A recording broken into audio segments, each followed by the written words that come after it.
Welcome to episode 4 of the Interstice podcast.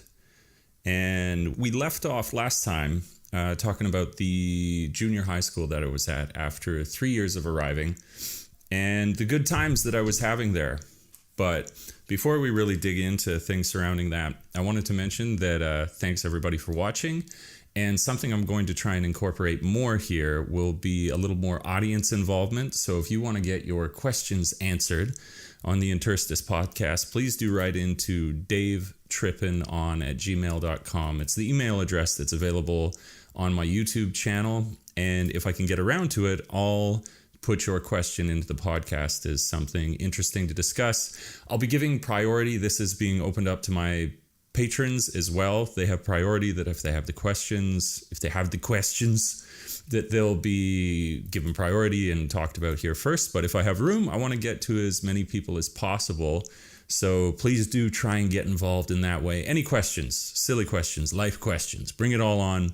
I think it'd be a lot of fun to get you guys involved in this thing. So to start off, whether you're watching or listening, let's talk about the first experiences I had at Japanese drinking parties, because these are something that are totally different than anything I've ever experienced before, obviously in North America, because it's pretty much limited to when you're in North America that you're going to be going to like Christmas parties or very seasonal things, maybe once a year, something like that.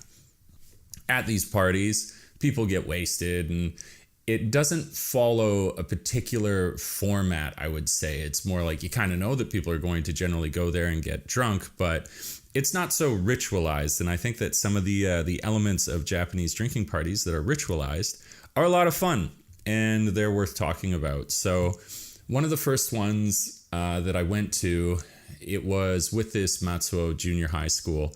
And we went to a little izakaya that's essentially like a Japanese pub.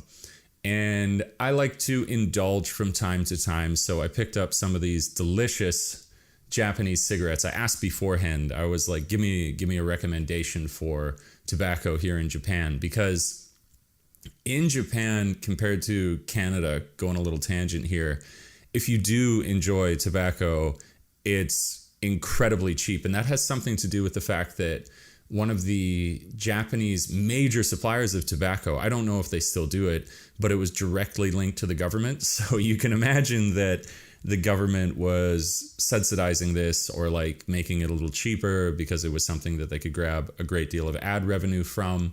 I wonder how that all works out in the end regarding healthcare, right? Because that's supposed to be a big drain on your healthcare system, and they have a public healthcare system. But healthcare aside, that's not why you smoke cigarettes. I grabbed myself some 7 stars because that was the recommendation. And arriving at the izakaya, one of the first things that they do here, which is really, really cool, is that you would pour for your senior and then by extension for anybody else. And so once you get seated, you go around and you would pour for everybody else. And it's kind of a fun way for me, hot tip for anybody who's coming over here, and they're just getting used to the way that things are done and they want to feel more comfortable in the group. This is a great way to have the excuse to go up to somebody and socialize over anything. And the talking point can simply be the beer that you're pouring for them, which is really, really cool because you don't need to have a topic on hand. You can just drink beer and talk about beer, and then life will be good. You can tell as well, I can see how the Japanese landscape is changing, because I think that this drinking culture, obviously way more brutal and intense in the commercial world, but more and more people who come out to these events when I've been with schools, they will not drink, which kind of saddens me. Although I've been one of those people from time to time, depending on like how intensely I'm going to the gym and stuff.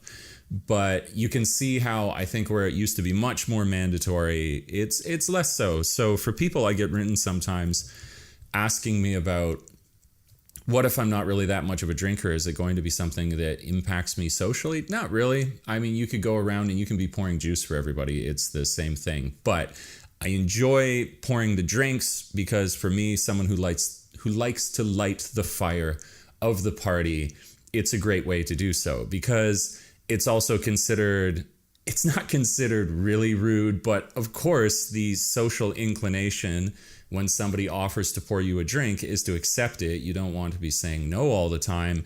And so you can really encourage some wonderful debauchery by going around and encouraging the good times, which I totally do. I top up everybody I go around. I am the angel of liquor.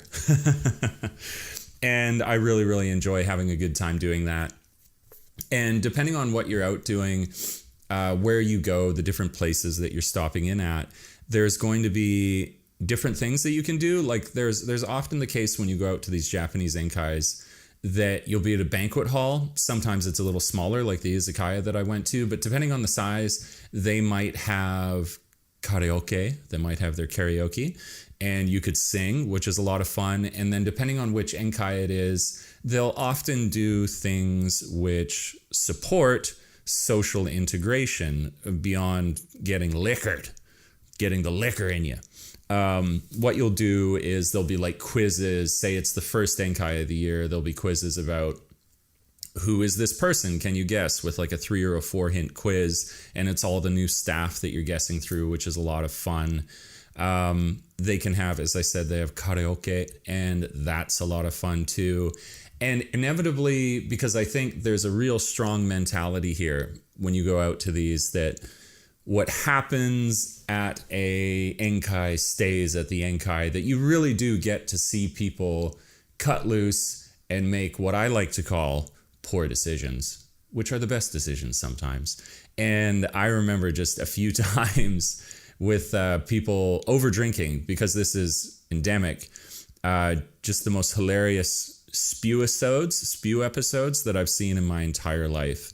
Like, one thing I'll touch on before that is there's always a good spread, which I really, really enjoy, because I'm a person who will dip my toe into all different kinds of alcohol. It doesn't have to be beer.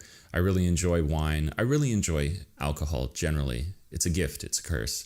And they'll have whiskey, and they'll have shochu, and they'll have all kinds of different stuff that you can put back, which is wonderful. And you're prepaying for these things as well. So if you're going to go to an event like that, usually you've paid up front, and then you have an omihodai, which is your all you can drink, which is absolutely wonderful. Again, there's so many good things here.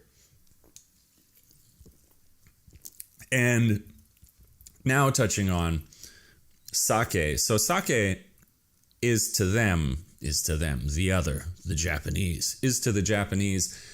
They do not have a shot culture here in Japan. Like, I've never seen it. I've never seen people putting down shots. But they will have shots, I suppose, now reneging on what I just said, of sake.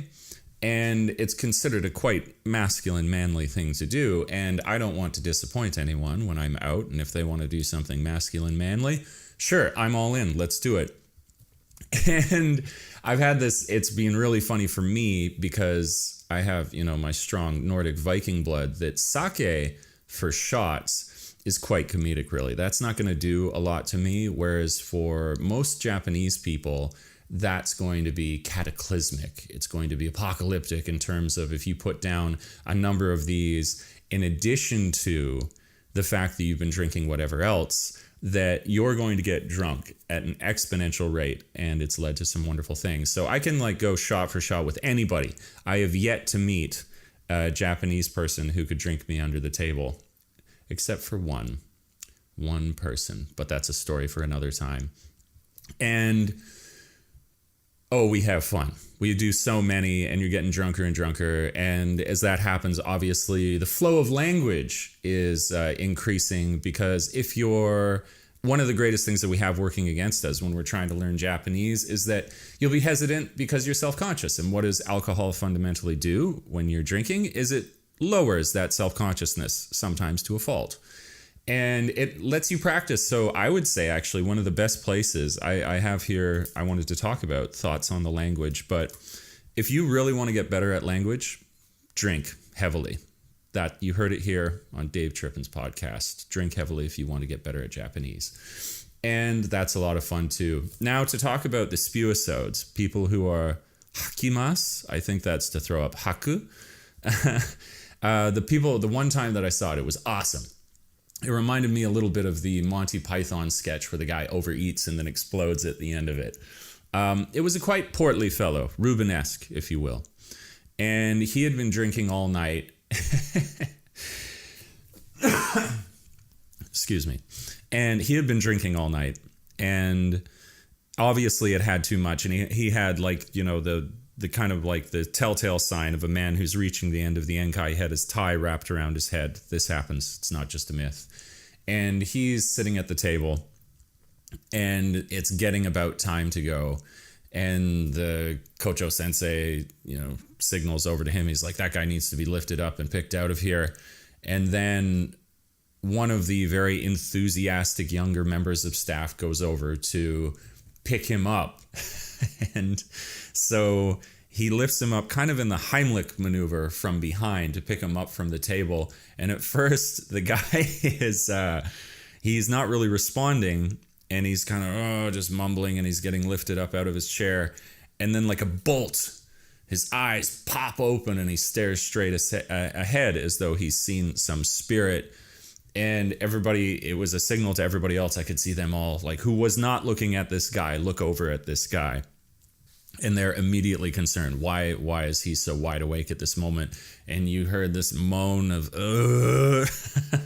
that he is not feeling so good, perhaps in the way that he was lifted, perhaps all his demons coming back to haunt him. And as he's lifted up, he just starts spewing everywhere, projectile vomit out of his mouth, well, still in the Heimlich maneuver, all down the front of his chest. And the only thing he can do, the guy who's lifted him up, is just keeps dragging him backward to try and keep like the projectile far enough off of him that it's not just dribbling down his chest. And everybody, you're getting, you know, like, nobody's angry, as I say, nobody's upset, but that was a spectacle. It was an absolute event of the evening. I think he really topped it off. And then you'll, of course, see Japanese people following this immediately go back into work the very next day. How nobly they do so. But that was really, really entertaining. Just the eyes popping open like a shock, and then immediately, almost like that hose sort of exorcist-esque kind of projectile vomit that he created in such copious amounts from all the drinking that he had done. So that was eventful, I would say, at the very least, and I think back fondly on these kind of things. And you'll have those events, like I say, you'd have them like you would in the West, where you would go out during the winter, something like that. But then they're littered throughout the year, and it really depends as well on what school that it is that you're going to. Because some schools, one school that I was at, man, did the guys specifically there ever really like to go out drinking. And there were constantly like guy only enkais that you could go out to. That was one time where I had a little bit much, where it wasn't that it resulted in a vomitous event so much as that I kind of passed over you're improving at the language, and then you were suddenly worse at the language. And I drank so much sake at that point that there was this elderly fellow who had joined us, and he must have been talking to me for a good 20 minutes straight. I'm not sure how he was able to not take a breath at all. He just kept going, and all I could do was nod, because I was not getting any of that conversation. And that was probably within the first year that I was here, so not so lucid in the language yet, I would say, and I was getting blurry. Really, really fun though. And of course, like there's two ways to get to know people. Just two, that's right. And one is obviously you spend good wholesome time with them, and the other is to get drunk with them. And when you get drunk with them afterwards, there's this kind of camaraderie, like you've survived something. And in a sense you have. And I really enjoyed that about the schools. That school in particular that they went out, I couldn't keep up with them. Eventually, I had to stop going to the enkais. They also, like I say, you pay beforehand and it's nomi hodai, but it doesn't matter if it's all you can drink if you're always drinking, because you're going to have to pay each time that you go. And even in an affordable rate, say it's like 3,000 yen, that's still about $30. And so if you're constantly doing this, let alone the upkeep that's happening to your body, the cost can be something that is really detrimental to your bank account. I think that's the correct use of that word. And detrimental, not bank account. And also, I'd add at the end of this as well, for people who, the non-drinkers, who, if you don't straight up don't want to go, because, this sounds like this event that I went to, right? These guys, when they go out, this will be a drinking event. It's kind of understood. There's not a lot of guys going out to this who aren't going to drink at all. If you're going to be in an event like that, then you don't have to go. I mentioned in the previous podcast, my old roommate, Chopper. And Chopper, for very good reasons, was not someone who ever drank. And I don't think he attended a single Enkai. He was also very monkish with the way that he saved money. I don't know if I want to call it good with money, because what's a life without living? But it was also like fiscally responsible that he never went out to do that. Continuing along, what are some interesting things I notice in schools? I think that's kind of cool to talk about, because obviously when you come over, what's exciting is culture shock. What is so different about here? Because why would you come here to do this if you had the exact same experience as you would when you were back in your home country? Obviously you want difference, I would hope. Otherwise you're going to get a rude awakening when you come here. So I really enjoy some of the small things, some of the things that relate to language. A topic that I'll discuss is the school lunch, because this is something that I never had when I was back in Canada until I was in high school, and I was in a private school where we had a cafeteria, but they obviously have their school lunches. And all the sort of, again, ritualized behaviors that go along with school lunch speak so much to the whole culture at large, which is really interesting for me to observe. You have the detail everybody's heard of, that all the kids clean the school. There are no janitors. There's a tea lady. I have a lovely tea lady. She's one of my best friends. And aside from her, though, where she does everything, kind of generally keeping the school beautiful and clean, but it's more than a janitorial role. She's in some ways like a host to the people who show up, because she brings tea or snacks to people, but she'll do everything. The kids are obviously cleaning the schools, and there's that time of the day that you do that. But the kids are also in groups at lunchtime responsible for serving each other. They're going to go and grab the food. They're going to portion it out to everyone. And I thought that was so cool that you had it done in this style, and the responsibilities switch as the days go by. Each kid is doing it each different group of kids will be doing it. They're separated into their lunch groups, and all of the little, again, the word I'm using here heavily is ritualized. All the little things that they do with before and after they eat. Obviously, the phrase in Japanese for prior to when you're eating, it's like the Japanese grace, but it is a single word, is Itadakimasu, which means to receive, which is actually a word that's used all the time in the Japanese language, to touch on that briefly, where you can say you have morao, and morao is the polite, or is the standard. You could say moraimasu. The mas form is polite of receive, but morao is the basic form. But then you have this other form, which is itadaku, which is the more polite form of morao. And you can use that obviously not just as this set phrase before you're going to eat anything, but you can use that whenever you're going to receive something, to be polite to the person that you're asking.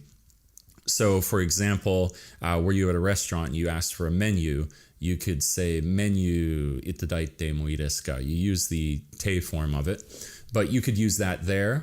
There's all sorts of different forms for whether you're directly receiving something or you're receiving the help of an action, but that's a little tangent on. I find so fascinating the language and its usage of these polite verbs. There's like 4 different levels, and it depends whether you're speaking humbly about yourself or you're speaking respectfully about another individual. That's all their keigo culture. I like it because although I didn't at first, obviously, because at first it's confusing and it's difficult. But then as you get into it more, it allows you to so nuance your use of the language. You can far more demonstrate, if you want to, aside from simply the tone of your voice, demonstrate that you're really grateful for something, that you could use that verb. You have that available to you. And then kind of on the flip side, which is interesting, some people will use these polite verbs to create space and coldness between themselves and the listener, which is, isn't that a mind trip? Back to the lunch, though, where I was saying it speaks very much to the culture where there's this like collectivism, this shared responsibility and get everything ready.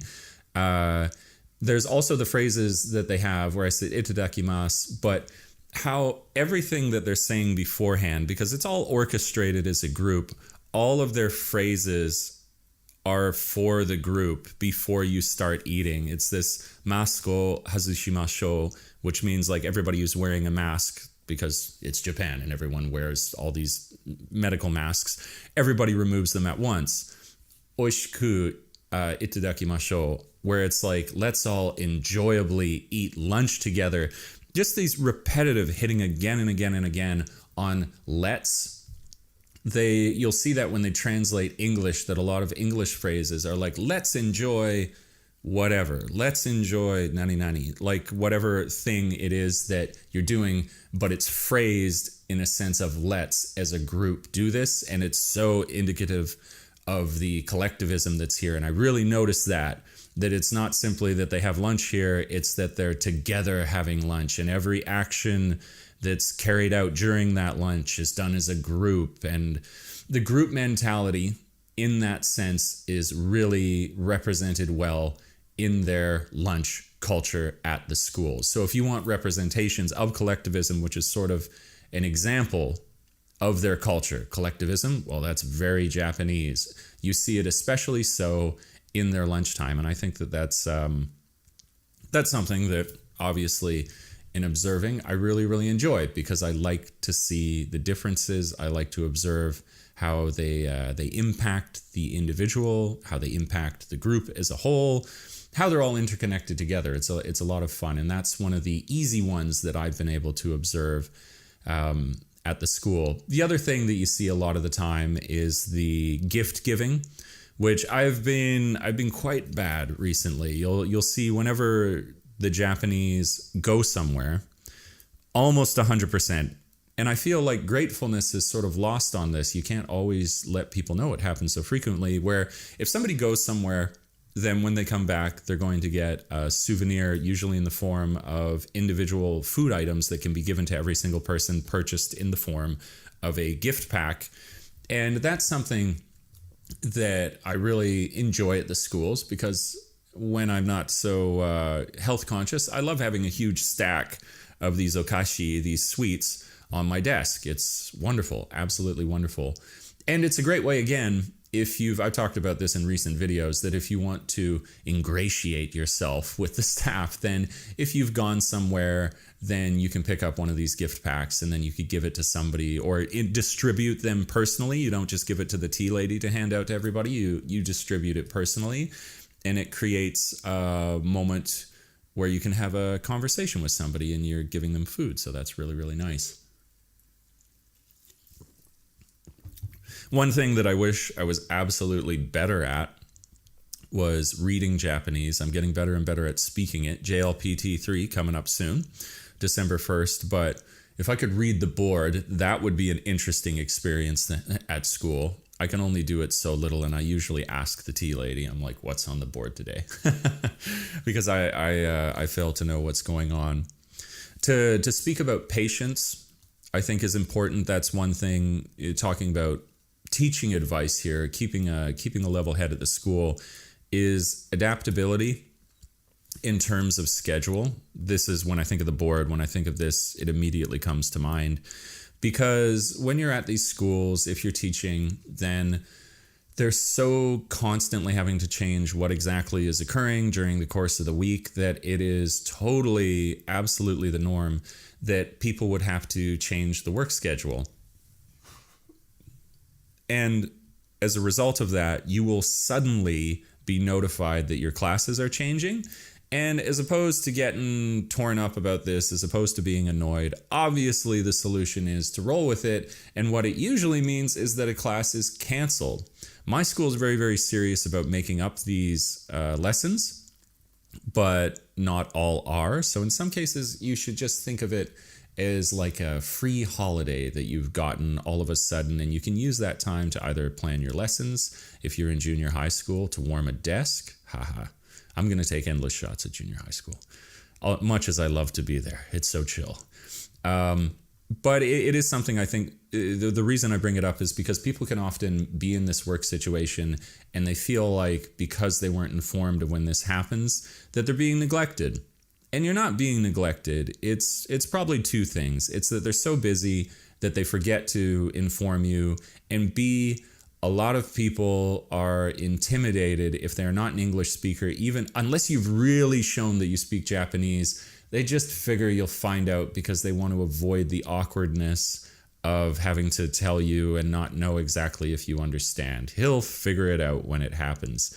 I mean, to illustrate recently the kind of the avoidance of awkward situations that people have, it's crazy to me how the beard is gone. The playoff beard is gone after the marathon. Shaved it off, new fresh face going on now. How, like, in my school, I would prefer if people didn't all be asking me the question, why'd you shave it off? But it actually did surprise me how few people did. The vast majority at my school who actually spoke to me about why did I do it were all the children who were in shock.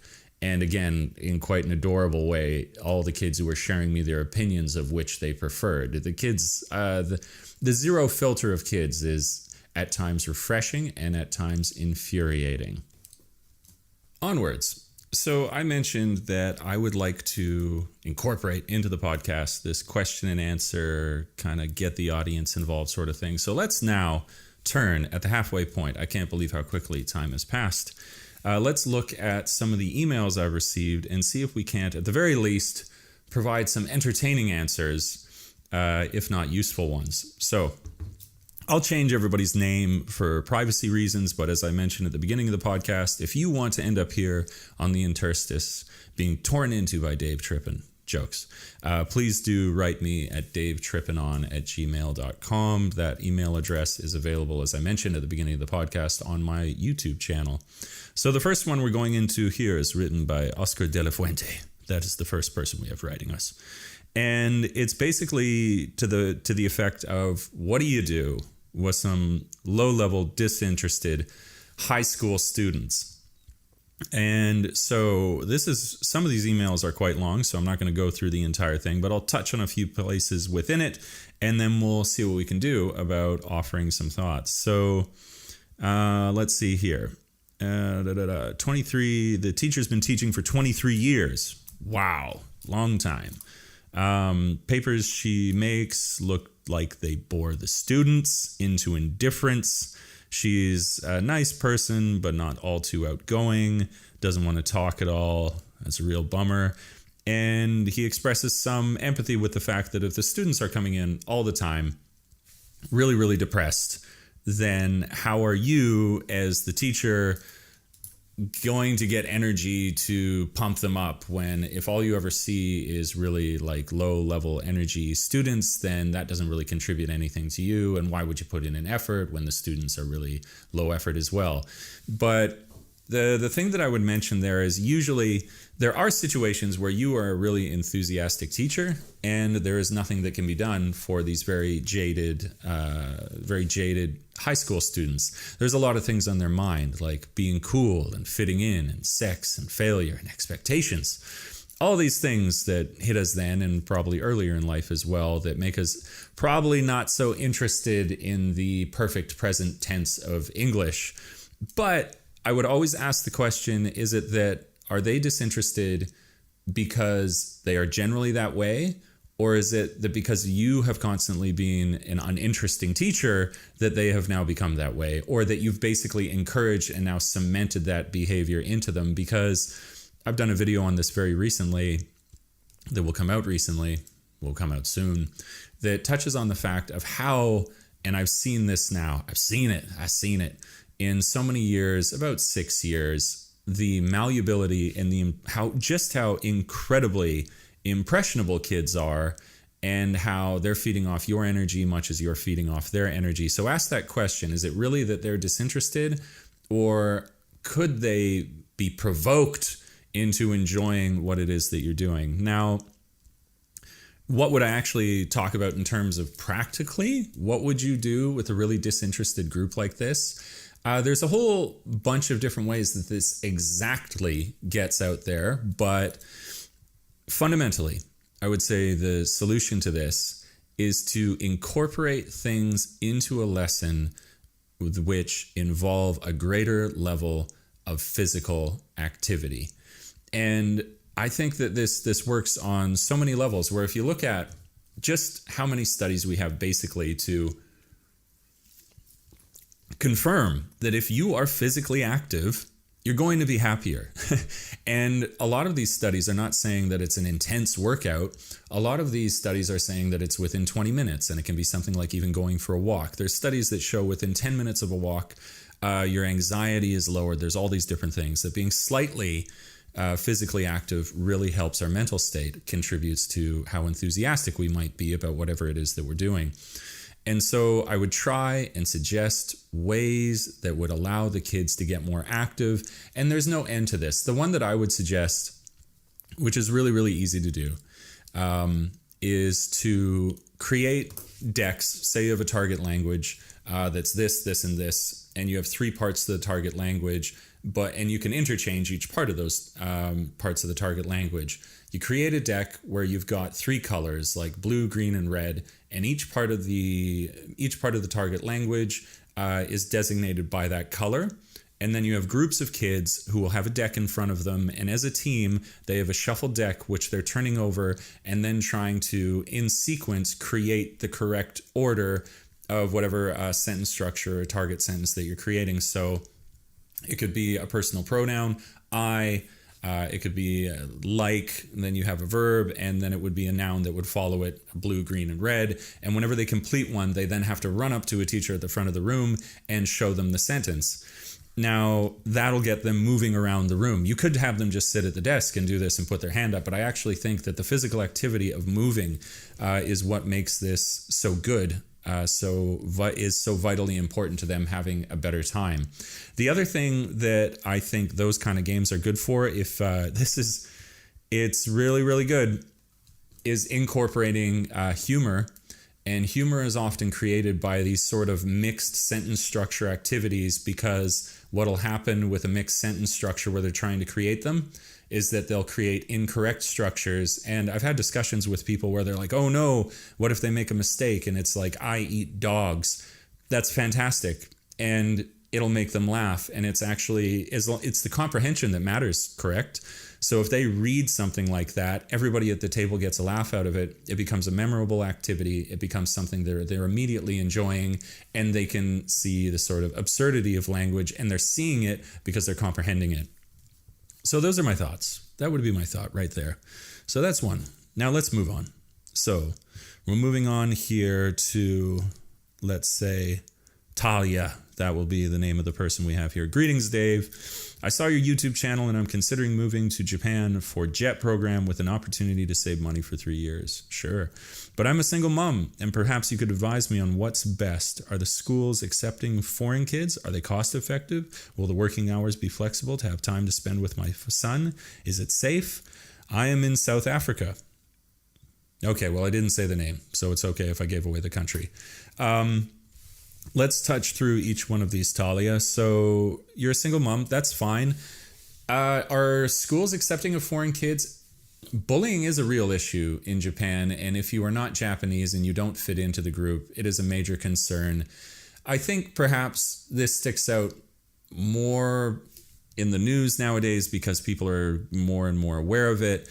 I don't think it's an epidemic of bullying, but I think that whatever bullying that your child might experience is naturally going to be increased by being different. And so it is a real challenge. It's good to go in with your eyes open. And if your kid doesn't understand the language, which I'm not sure how old your child is, then of course that's going to be a real big challenge. There are international schools. This is a difficult question. But you probably want your child to learn the language.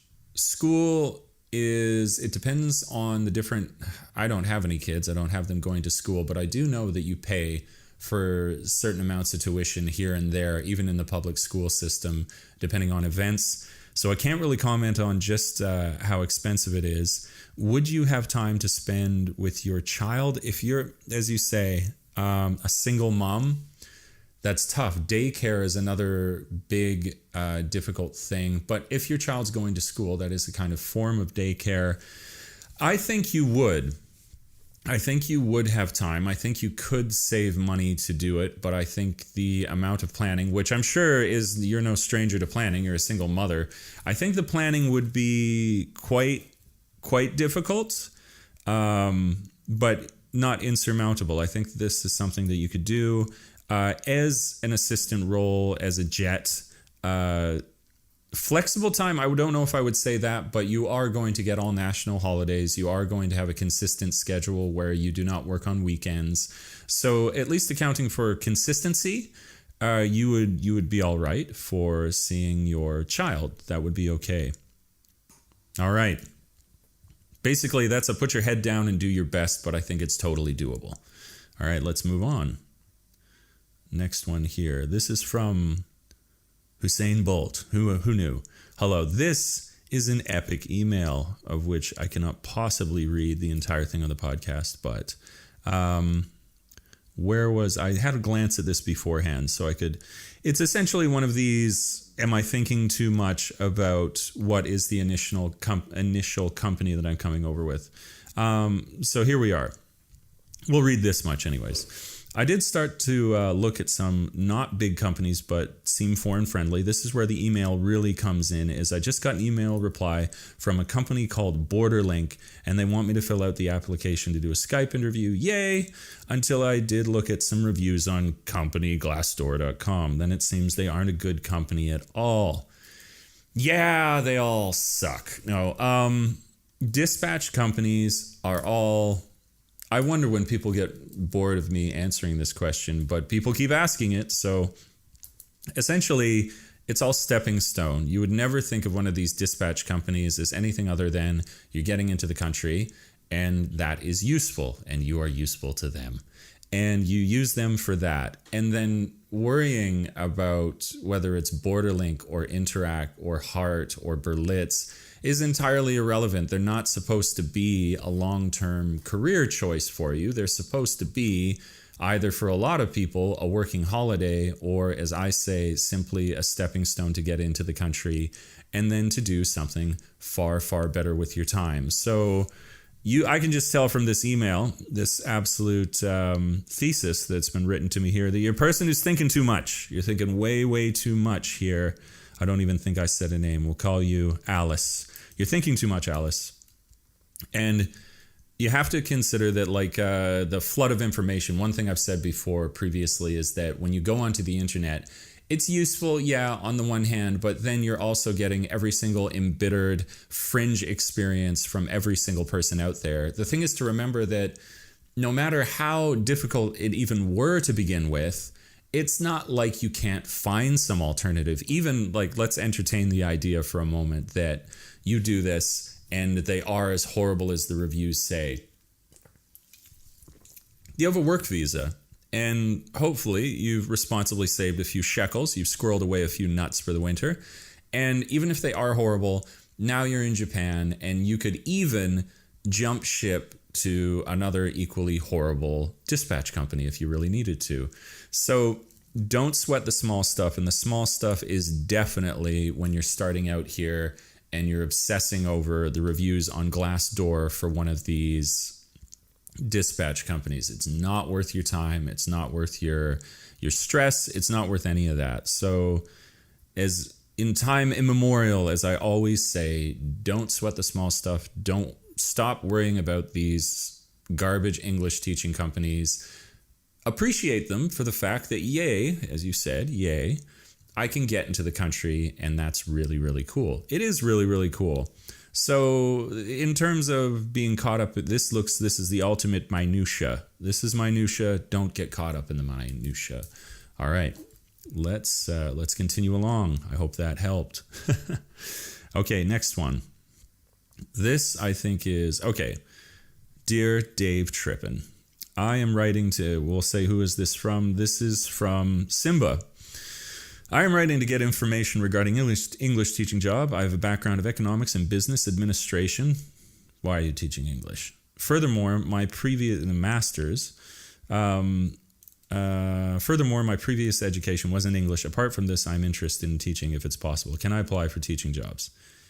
Yes. It's all I can do not to tear you to pieces, Simba. Of course you can. You have an MBA. The only thing that I'm not seeing here is whether or not that you're a native speaker, but I want to touch on that in the next email. So we're actually going to link these through. As it stands right now, don't be silly. Of course you can teach, you crazy person. Okay. So the next one comes from Daisuke, we'll say. So, hi, Dave. I'm Daisuke. This is a short one, so I can actually read this. I've been watching your videos. Good. See that you do. Watch more. I have a question to ask you. I'm half Japanese, half Filipino. I'm a Japanese citizen? Oh, okay. Well, that makes this easy.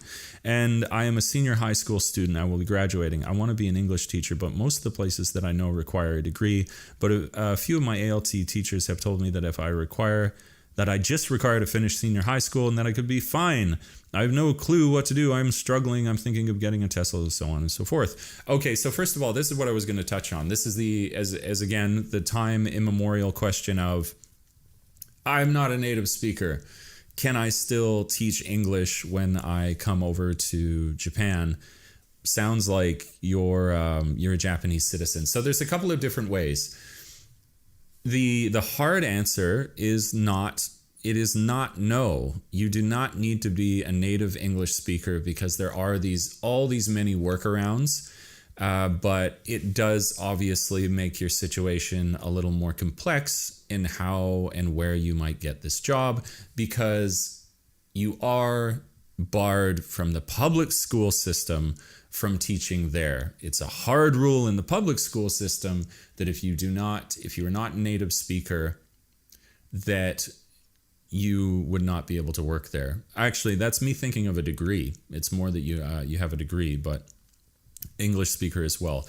But what you can do where you have, you can have a spouse. Let's run through the ways that this could work for you. So if you have a spouse, if you have a Japanese wife or husband, then you have the spousal visa. And the spousal visa means that you can work in essentially anything that you're here that's willing to hire you. You have your entrance into the country.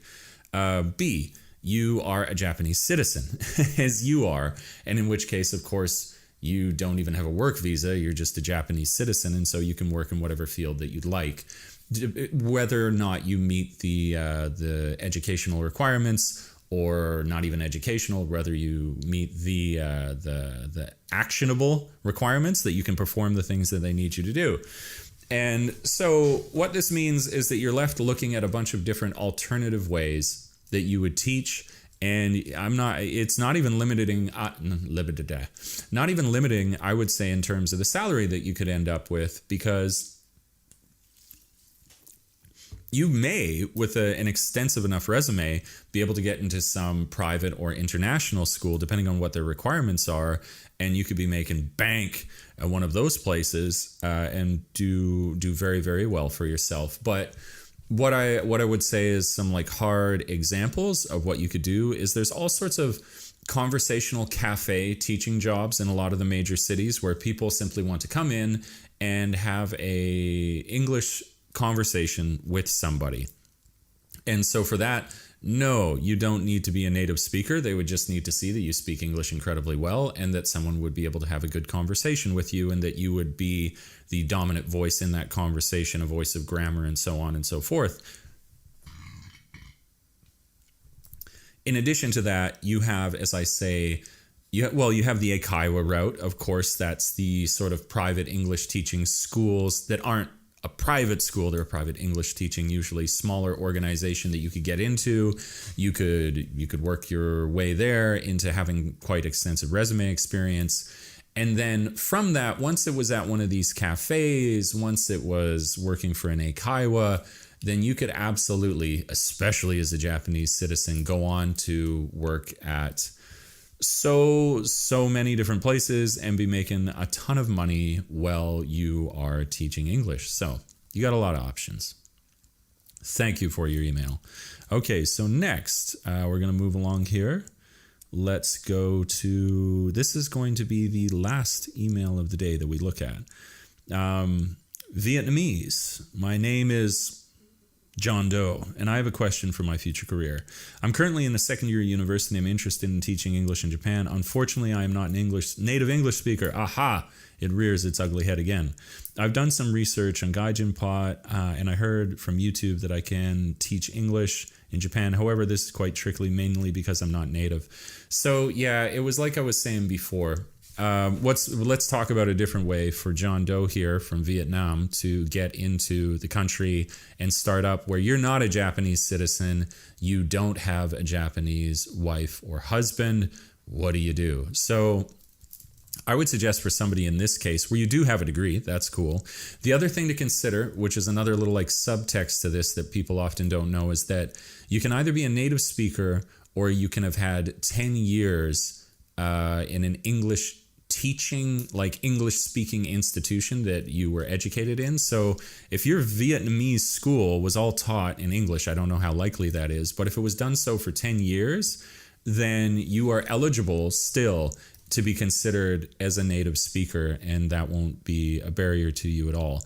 But what I was talking about is how you would go about this if you don't have the spousal visa, if you don't have 10 years relevant experience in the field. Say you were a teacher for 10 years, that's another way. There's so many ways. If you were a teacher for 10 years, then you could also apply, but you're not. You're just getting your degree. So what you would do is you can apply for a working holiday visa, very likely, which could last you 3 months. And this is your stepping stone where you would get into the country with your working holiday visa, which would probably only make you eligible for doing like service industry. But when you're here, then as I recommended to the email prior, you could apply to work at an English speaking cafe, also a kaiwas, and then from there, once you've built up whatever amount on your resume, then you could be going for international schools, you could be going for private schools, and you could be making bank. So there's lots of options for all these people who are not native speakers, who don't necessarily have degrees. It's got many more steps to it, and it's a little more involved. But I find a lot of these people are usually used to having to persevere, and so it doesn't have to ultimately be your downfall. You can get in. I was going to close up. I want to talk about like some interesting things, thoughts on learning the Japanese language, because I'm deep right now. I'm deep in the study. And I've really enjoyed how when you learn languages, you're also learning how absurd your own language is, because where we don't look at our language objectively, usually it's innate to us. It's by, as I say, grace that we speak it. We simply had it from the start. We don't know why, and we're really, really good at it. But when you learn another language, you inevitably are faced with really, really frustrating and seemingly nonsensical things in that language, things that irritate you, things that make you question your whole existence. And in Japanese, I'm constantly faced by this. The most irritating thing that I ever find that happens to me in Japanese is that I understand every single word that is said, and I understand the grammar, and I still don't know what they mean. And it's so interesting to me that context matters so much that you could understand everything, all of the grammar, and you still wouldn't quite understand how in this particular context it's being employed. And that really, really bothered me at first. But then I realized how much I do that in my own language, because finally I was looking at my language objectively and thinking about how we say things. And there's all these fantastic examples of how my language is just as insane as Japanese, and things that we don't even think of them as idioms, but I suppose they are. It's like idiomatic understanding that you would need for them to make sense to you. And here's the one today that I'll talk about, which makes no sense to me at all.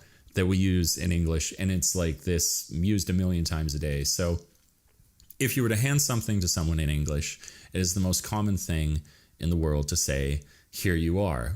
And I thought, you're making a statement. You could understand, just as I could understand every single word of what's being said. You could even understand the grammar of that. But then the action that's taken, where I would pass you something, would be utterly baffling. Well, what do you mean? Yes, here I am standing. Why are you giving me something? How does that have anything to do with what you just said? And it doesn't. All it is that you're used to the language and you've practiced it long enough, or it's native to you, so you can make sense of these bizarre kind of things. So bravo for languages being insane. It's something I really enjoy and will kind of take on with a sense of humility as I continue forward and notice more and more of these in both Japanese and English. So thank you very much for listening today, everybody. It was a lot of fun. I had a lot of fun with this one. I don't know what it was today. But please do consider supporting me on Patreon. If you do there, then as I said, you'll definitely have your questions answered. Whether you're listening on Apple iTunes, whether you're listening on Spotify, or watching this on my channel, you're the best, you're the greatest, and I will catch you in the next one. The clock has run out.